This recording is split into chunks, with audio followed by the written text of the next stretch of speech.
We'll be discussing the Islamic view of slavery quite a bit in the coming weeks, but when I go through the Muslim sources, I tend to quote passages pretty quickly without unpacking everything that could be unpacked.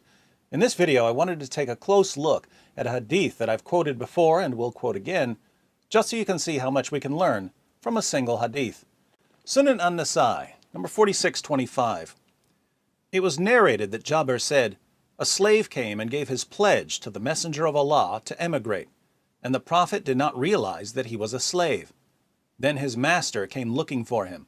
The Prophet said, 'Sell him to me.' So he bought him for 2 black slaves. Then he did not accept the pledge of anyone after that until he had asked, 'Is he a slave?'" Now, watch how many things we can learn about the Islamic view of slaves from this one passage. First, the heading says that this hadith is about selling animals for different animals of different amounts or quality. Nasa'i is considered one of the greatest hadith collectors of all time. He knew the history of Muhammad and his companions inside and out, and his scholarly conclusion was that slaves are on the same level as animals. Second, this edition of Sunan an-Nasa'i is published by Darussalam, which is a Saudi publisher. Notice that neither the translators nor the publishers make any attempt to conceal the fact that slaves were viewed as animals. Perfectly acceptable view in Saudi Arabia. Third, this hadith says that a slave came to Muhammad and pledged to leave his home and join the Muslim community.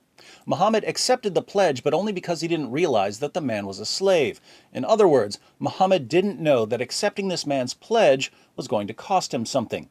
Muhammad learned his lesson from this situation, and the passage says that after this, Muhammad would no longer accept the pledge from anyone until he asked, "Is he a slave?" So Muhammad really didn't want to have to pay to free Muslim slaves who were converting to Islam. Now, to be fair, it is considered a good deed in Islam to free Muslim slaves. But Muhammad just didn't want to keep paying out of pocket, so he decided to be more careful to ask whether they were slaves before accepting pledges from them. Fourth, Muhammad owned black slaves. If he bought a slave with 2 black slaves, he obviously had black slaves.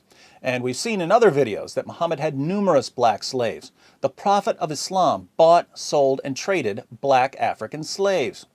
Muhammad could have bought the slave with money, but he bought him with black slaves. Black slaves were a form of currency for Muhammad and his companions. Fifth, the slave who made a pledge to Muhammad was an Arab slave, and Muhammad traded 2 black slaves for 1 Arab slave, suggesting that black slaves were considered less valuable and were therefore cheaper than Arab slaves. Hence the heading, "Selling animals for different animals of different amounts or quality." So, in Islam, slaves are comparable to animals, and black slaves were worth less than non-black slaves. How did these ideas become entrenched in Islam? To answer this question, we have to take a close look at Muhammad himself by watching this video, Muhammad, the White Prophet with Black Slaves.